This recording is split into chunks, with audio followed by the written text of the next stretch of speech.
모든 상담소.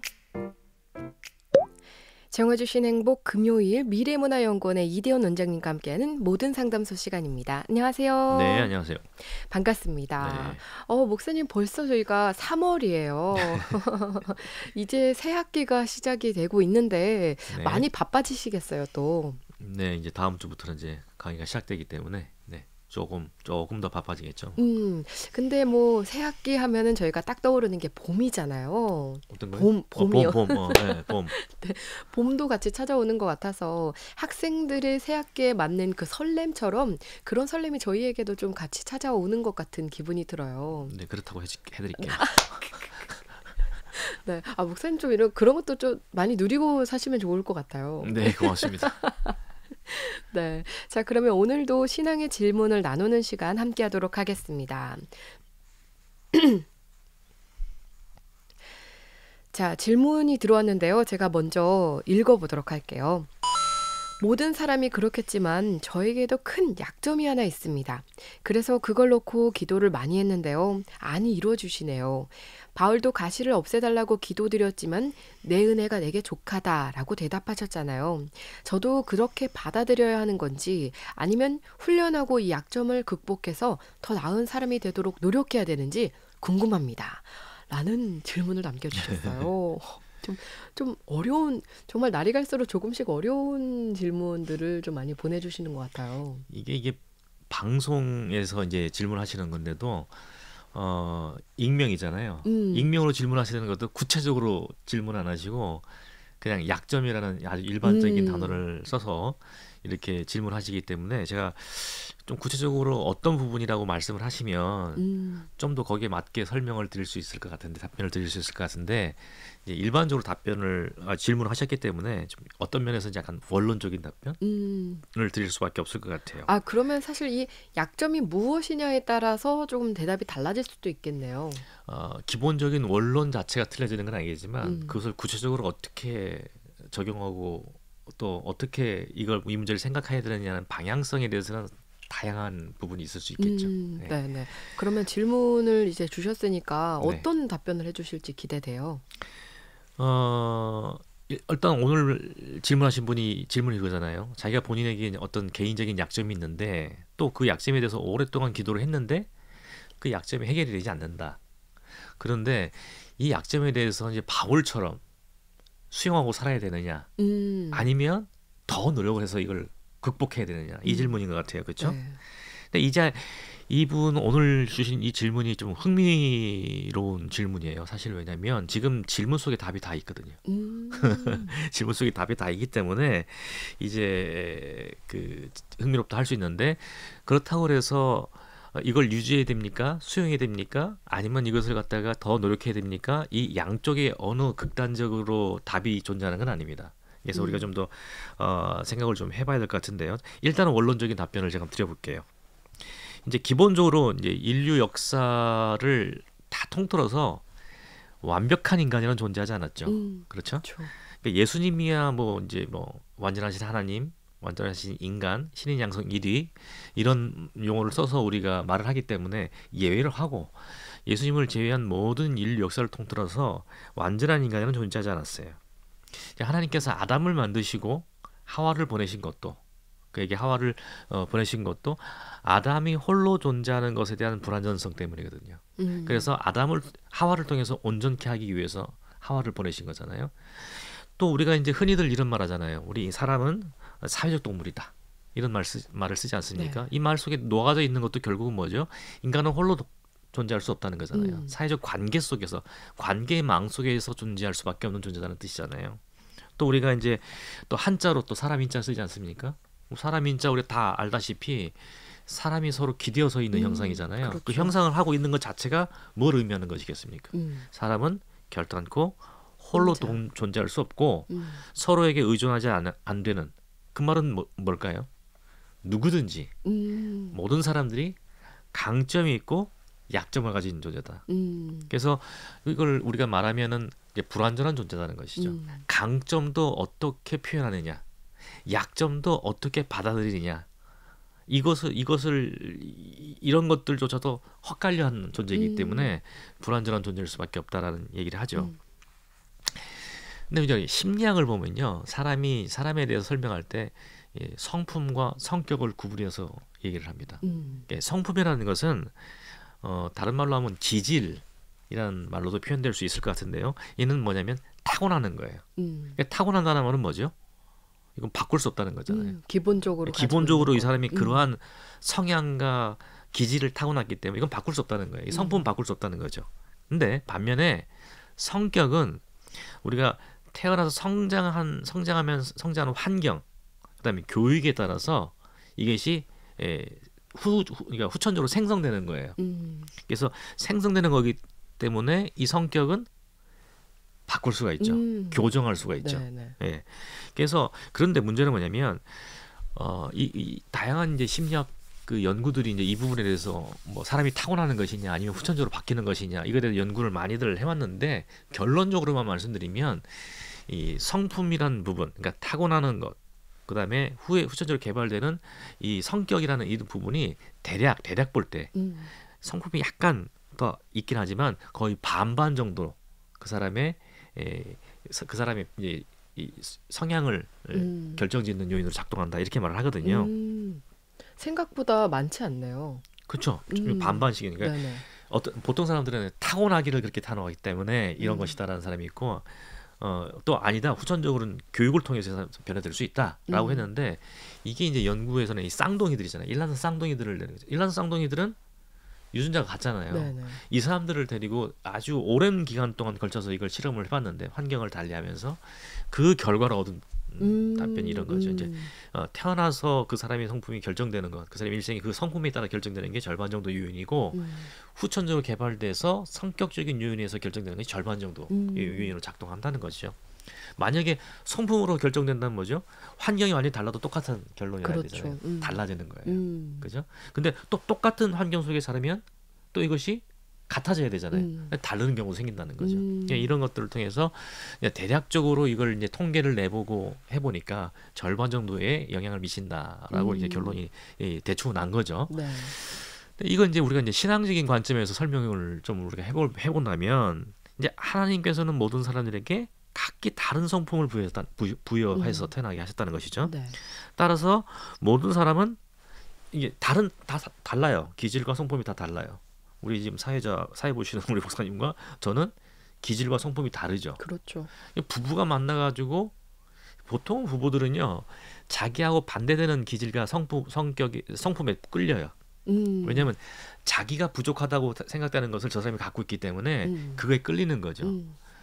그런데 나중에 보면은 그 다른 것 때문에 갈등이 또 일어나요. 부부가 오래 살다 보면 이게 사람인 거죠. 그래서 성품은 다 달라요. 다르게 태어났어요. 그런데 이 성품이라는 것을 어떻게 표현하고 드러내느냐 하는 것은 후천적으로 형성되는 성격을 어떻게 개발하느냐에 따라서 이 성품을 좋은 방향으로 긍정적으로 발전시킬 수도 있는가 하면 혹은 묻어놓거나 묻어놓는다는 얘기 뭐냐면은 그냥 이게 성품적인 어떤 장점이 발현되지 못하고 그냥 잠겨 있거나 아니면 이것이 또 부정적으로 성격이 이제 성품이 나가는 이런 쪽으로도 될 수 있다는 거죠. 그래서 이제 각자가 하나님께서 받은 성품은 변할 수 없지만 성품 자체는 변할 수 없다는 거예요. 그러나 성격에 의해서 이 방향성이 조정될 수 있다라는 것을 우리가 볼 수 있죠. 근데 이제 우리가 이제 고린도전서 12장이죠. 우리가 이제 은사장 뭐 이렇게 말을 하는데 보면은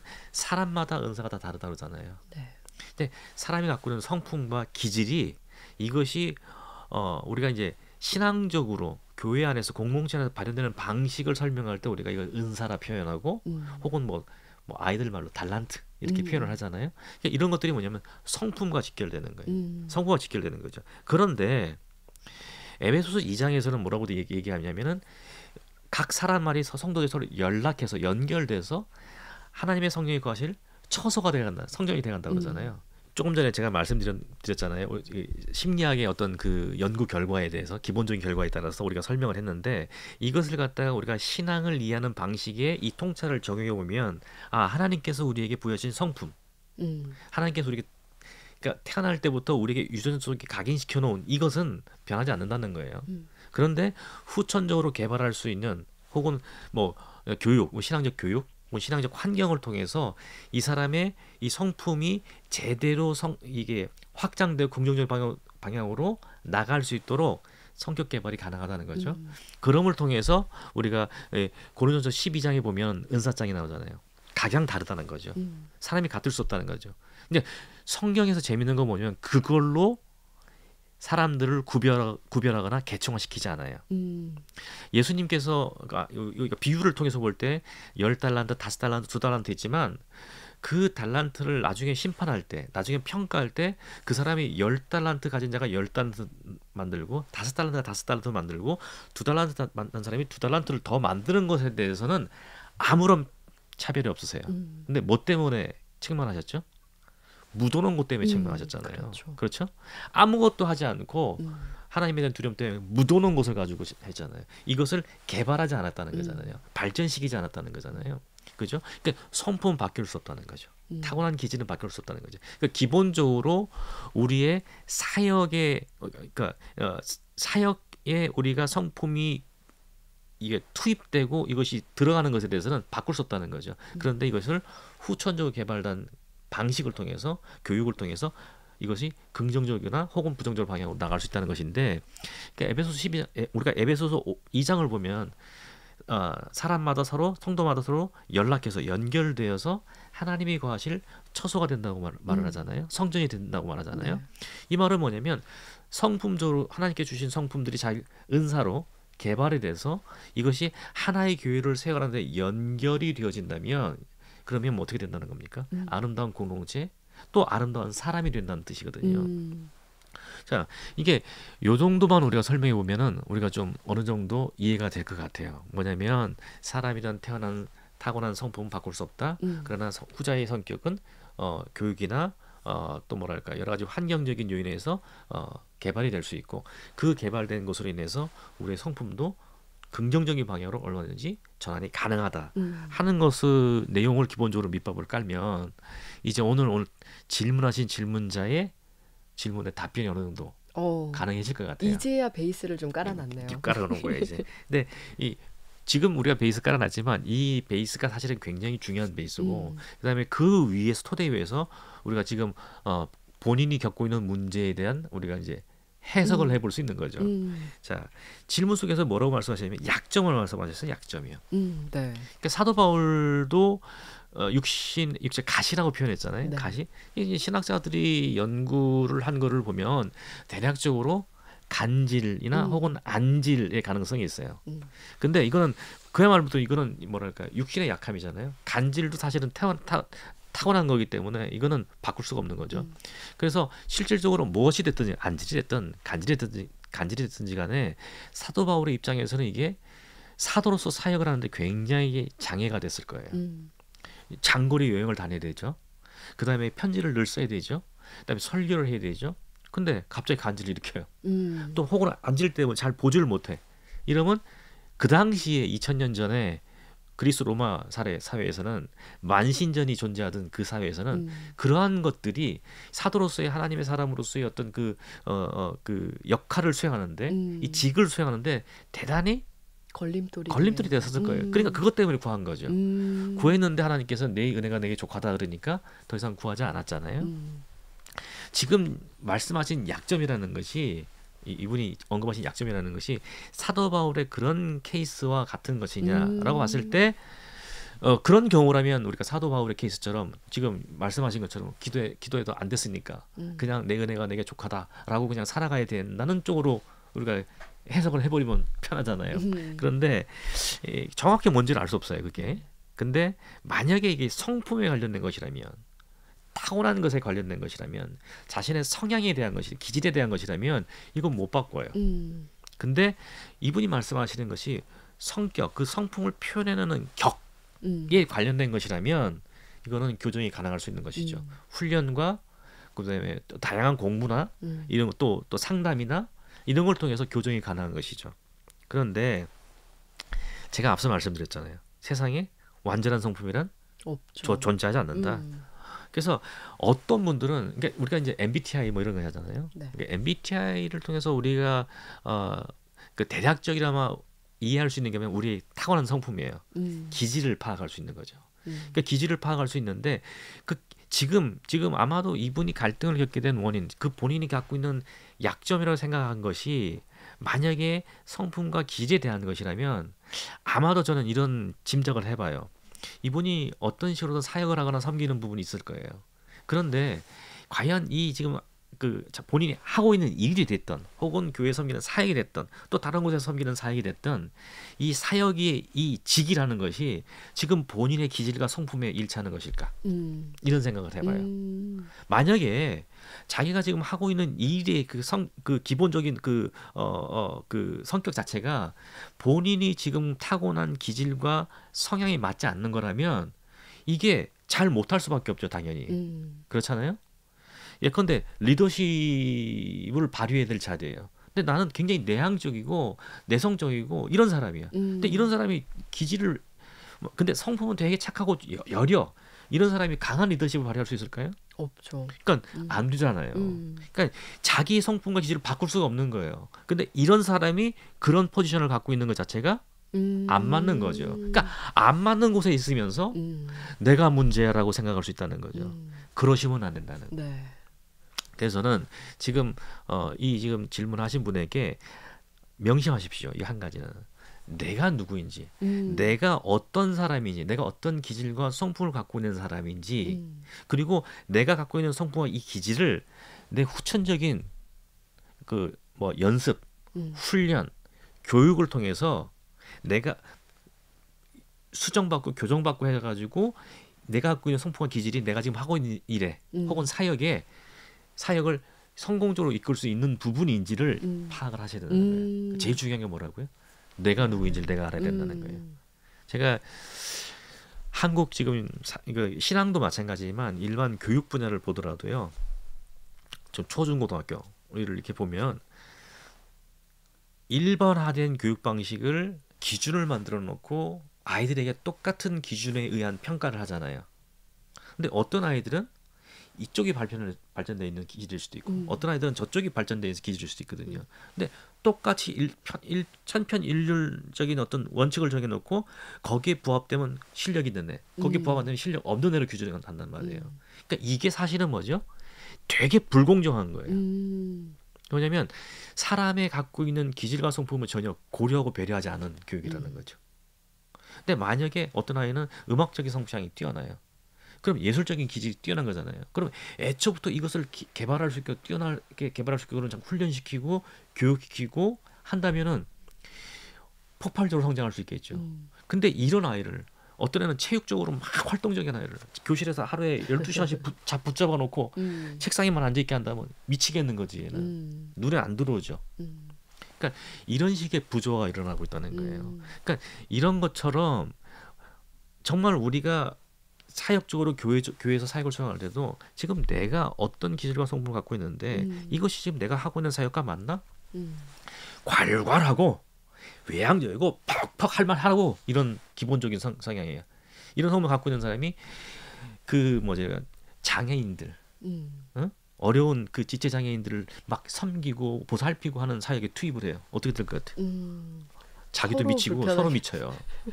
그러니까 그건 이 사람이 잘못된 게 아니라 매칭이 잘못된 거란 말이에요. 제가 이 지금 질문자에게 드리는 말씀은 이거예요. 혹시 본인이 약점이라고 생각하고 있는 그것이 자신의 성품과 기질을 잘못 오해한 데서 온 착각이 아니냐는 것을 제가 일단 여쭙고 싶은 거예요. 그걸 아셔야 된다는 거예요. 그러게요. 만약에 그렇다면 이 질문하신 분이 다른 곳에서 다른 사람들을 만난다면 내가 생각했던 약점이 오히려 강점이 될 수도 그렇죠. 있다는 말씀이네요. 맞아요. 예컨대 아까 강한 리더십을 발휘하지 못해 내향적이고 소심하고 근데 사람들을 뒤에서 이렇게 잘 돕는 거를 보이지 않는 손길을 덮고 또 막 사람들 자기 도움을 받아가지고 막 뭔가를 이루면 막 그걸로 막 기쁨을 누리는 사람이 있어요. 우리 주변에 있어요 그런 분들이요. 그렇죠. 그런 분들이 만약에 장애인들 섬기는 일을 하면 어떨까요? 빚도 없이 소리도 없이 정말 잘하실 거예요. 그럼 뭐죠? 장애우들도 너무 기쁨이 있을 거고 자기도 자기로 인해 도움받는 장애우들을 보면서 너무 기쁨이 있을 거고 충만할 거고 그렇잖아요. 그러면서 어떻게 해요? 자기가 기질과 성품이 더 아까 달란트 비유를 짓다면 더 많은 달란트를 생산할 수 있는 저게 되는 거죠. 그러니까 이걸 먼저 살피시라는 거예요. 본인이 생각하기에 약점이라는 것이 전혀 약점이 아니고 사실은 하나님께 주신 성품과 기질일 수 있고 그것을 잘 적재적소에 활용할 때 훨씬 더 아름다운 열매를 맺을 수 있는 굉장히 중요한 은사일 수도 있다. 이걸 먼저 파악하시라. 네. 그거예요. 맞아요. 그 다음에 난 다음에 이제 두 번째로 이제 우리가 생각해야 될 게 뭐냐면 그런데 만약에 그러한 어떤 그 성격 그러니까 자기가 맡고 있는 사역이 자기 기질이 잘 맞아. 자기 생각에도 자기 성격 기질이 잘 맞는 거예요. 그래서 하고 있는데 예컨대 리더십인데 강한 리더십을 발휘하는데 강한 리더십이라 가지고 막 저기 뭐야 자기 그룹에 있는 사람들 막 질타하고 막 큰 소리 치고 그것도 못해요. 이것도 못하면 어떡하냐고 이 사역 다 망가져 당신 때문에 망가져요. 이런 식으로 한다면 어떻게 되겠어요? 다 망가지는 거잖아요. 이건 뭐예요? 후천적인 성격에 의한 거예요. 그러니까 이거는 뭐예요? 훈련과 상담과 교육을 통해서 교정이 가능한 거예요. 그래서 이런 것, 그러니까 이걸 구분하는 거예요. 성품적인 문제냐, 성격적인 문제냐. 이걸 잘 구분하실 것이 우선적인 얘기고 성품에 해당하는 것, 기질에 해당하는 것은 하나님께서 당신에게 부여하신 아름다운 씨앗이니만큼 그 아름다운 씨앗을 약점으로 오해하지 마시라. 그 오히려 내가 지금 그 내 씨앗에 맞는 지금 일과 사역을 하고 있는지 잘 파악해 보시고 지금이라도 늦지 않았으니 그것을 전환해 보시라. 오히려 굉장히 놀라운 열매로 나타날 수 있다. 그러니까 둘째는 뭐냐면 만약에 내가 성품과 내 기질에 맞는 일들을 하고 있다면 그런데 사람들의 관계가 삐걱거리고 그것 때문에 뭐가 돼? 아까 에베소서 2장으로 말하면 뭐가 되는 거예요? 연결이 안 돼. 성전이 돼야 되는데 그게 안 되는 거예요. 자꾸 뭔가 삐걱거리가 안 돼. 그러면 후천적으로 본인의 뭐 이건데 성장 배경, 그다음에 환경 이런 거에서 거칠어질 수 있잖아요. 이 거칠어질 이걸 다듬고 깎아낼 수 있는 훈련과 또 영성 훈련도 되고요. 영성 훈련과 또 뭐 말씀 훈련이나 혹은 기도나 이런 걸 통해서 다듬어질 부분인지를 살펴보시라. 그래서 어떤 면을 보면 모든 사람이 다 약점을 갖고 있고 그렇죠. 모든 사람이 다 강점을 갖고 있다. 다만 자신이 갖고 있는 강점과 약점에 대해서 잘 파악하시기 바란다. 잘못 판단하면 자신이 하나님께 주신 강점을 본인이 약점을 알고 평생 그걸 고치려고 애쓰다가 자기도 힘들죠. 그러니까 주변 사람도 힘들어요. 자기만 힘든 게 아니라 왜? 사람은 네트워크 안에 살잖아요. 맞아요. 특히 가족들이 힘들어요. 이런 것들을 잘 파악해서 하시면 또 좋은 방향이 발견되지 않을까 싶습니다. 네, 맞아요. 정말 우리가 나 자신이 누구인지를 아는 것이 정말 내가 기쁘게 살 수 있는 방법이기도 하고 그럼요. 하나님을 기쁘시게 할 수 있는 방법이거든요. 정말 조용히 하나님과 좀 교제하면서 하나님 제가 정말 어떤 사람인가요를 깊이 고민해 보는 게 아마 이 신앙과 사역의 출발점이 아닐까라는 생각이 듭니다. 네, 오늘 귀한 답변 감사드립니다. 별 말씀입니다. 다음 시간에도 또 다른 질문으로 함께 하도록 하겠습니다. 네, 오늘 고맙습니다. 함께 해주셔서 감사드립니다. 고맙습니다. 네, 지금까지 미래문화연구원의 이대현 원장님과 함께했습니다.